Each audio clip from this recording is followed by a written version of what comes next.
Sir, another village check missing dozula in it. Sana high but still lose your Makoito, makadanga pothalamo ay kumtarage. Pagani, sir.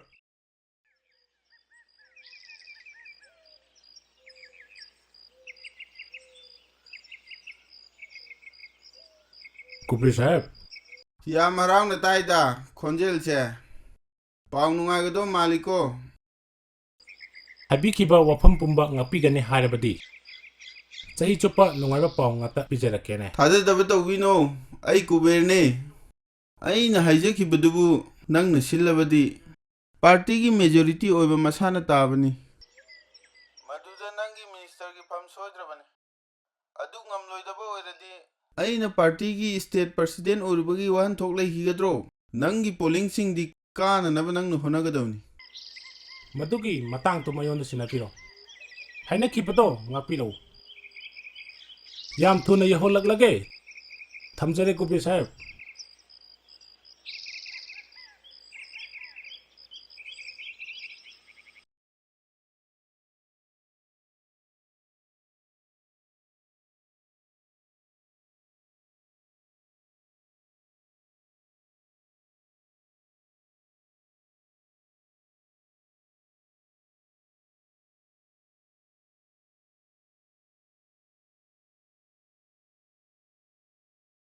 Tango kuberda, sengkita ngusera.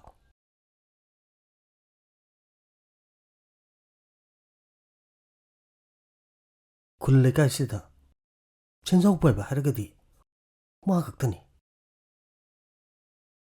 Handakti, mikal su thingnani hai. Miyamgi awana su yam mating pangi hai.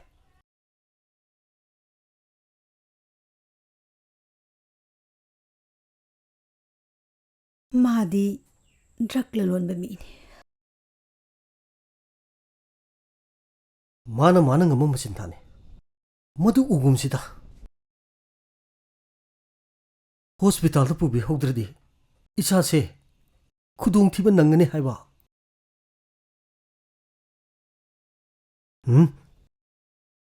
Ai chalu khige.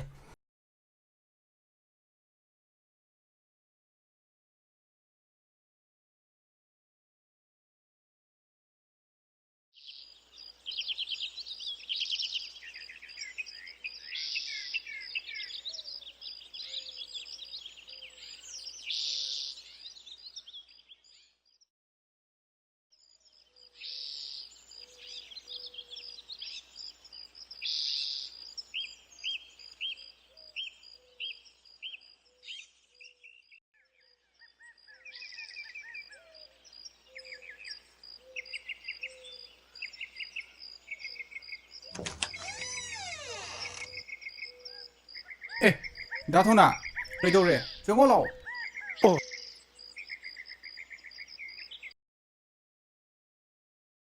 Haima, sel na ngamdaba kari laike.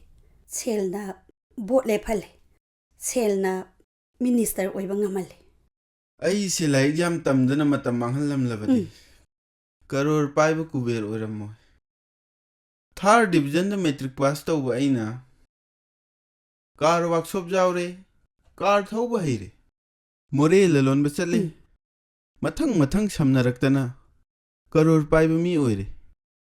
Haujikti lon na yaba khwaidagi chawba lalon ba mikhal yawba tare. Bot le pa haibase. Khwaidagi chawba lalon bane. Sendong chawna phangkhraba mi lalon bane. Kebisana. Impa ningon sakhen binangna. Aigi jumburen bi oiredana. Haujikti lupa sinaibu medam amuk kawangadore natra tama. Tango. 다토나, 정비로.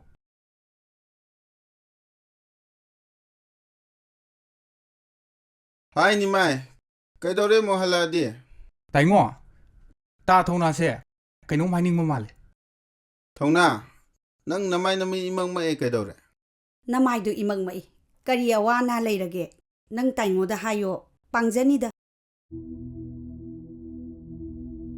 मचा हम खक लेजबदो याम कन्नारा माले hospital द पुखर होद्रबदी Ado ni mai. Nang ni hena khangiduni. ताइंगोना पाइरिबा सेलसिदी मिखलगी सेलनीने सेल नत्रगा सना चिकलगा वासकलगा लोइरे कैनो समना हेक हाइरबदा बोटर लैनबा सेलने निमाय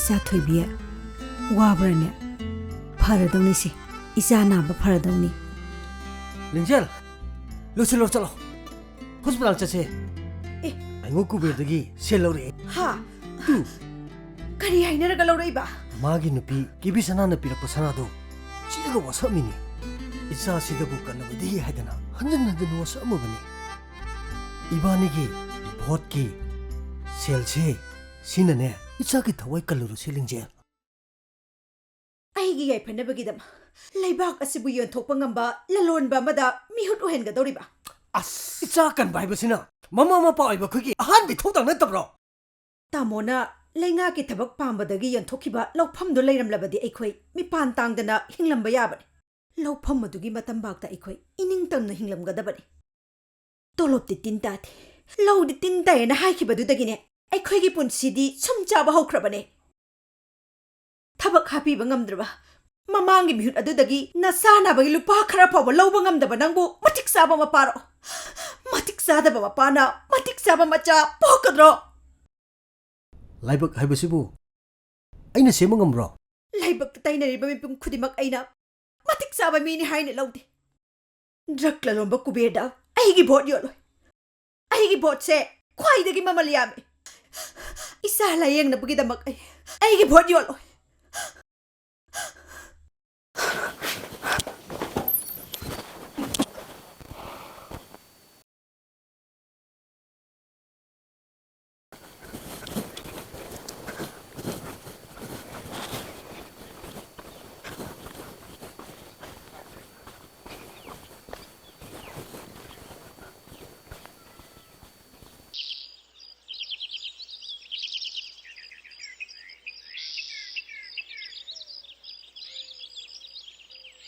लिंजे नंगे फीजे कया फबदी ओइदेको इसे पामदी पामदबने अदो नंग नचा नाय हाइरबनिना सेल खरदी पुखो अदो हयेंग हेक नंगना लेरकांदने अमुक खरा हे हापगा हंतोको यानी जे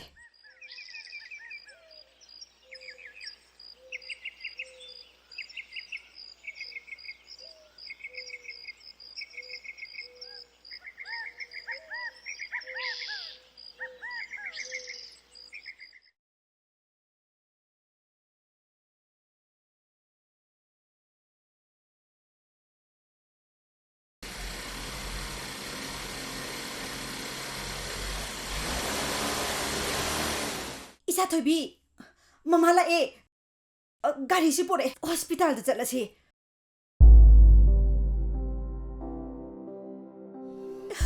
इसा कई दौरगे हायो अगाक से कई नो तोखरे इसा थोइबी से सथोबी औगलो ममा सथोबी औगलो सथोबी इपादी मांगजरे दने सथोबी पादला हाइरुबनिना इच्छाबु कम्बग मौद्रे साथोबी हुगलो हुगलो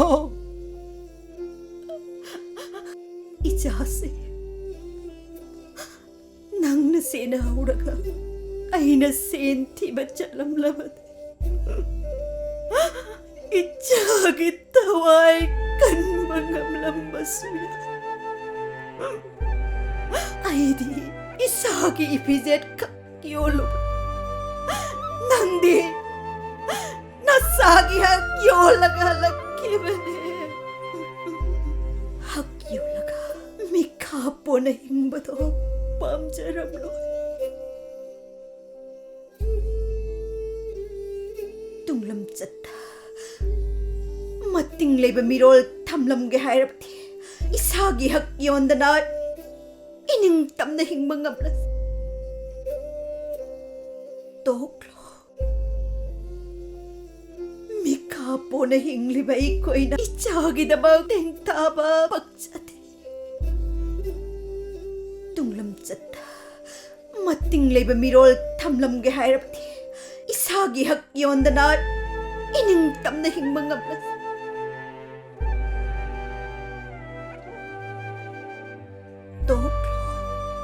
Toklo Mika pona hingliba ikoina ichagi dabag tengtaba pagchate Tunglamchat matik zaba mirol thamlamge hairabadi Mika pona ining tamna hingba tamlase Ainda Yolit makong kingduna Rubber bullet marakta lau kong diba Hak yolba miyanggi konjel Hak layraga pamnay ba oy kiba makoy na taning loy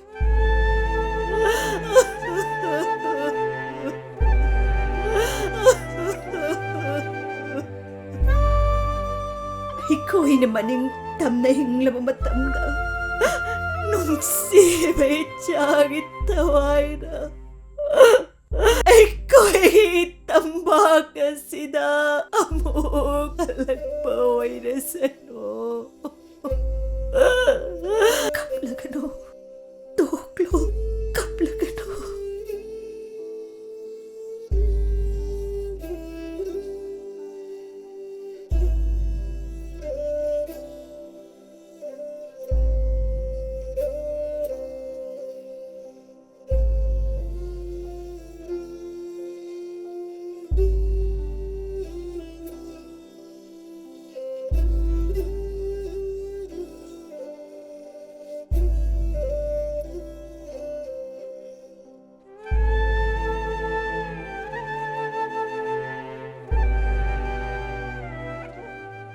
Ibungo thongna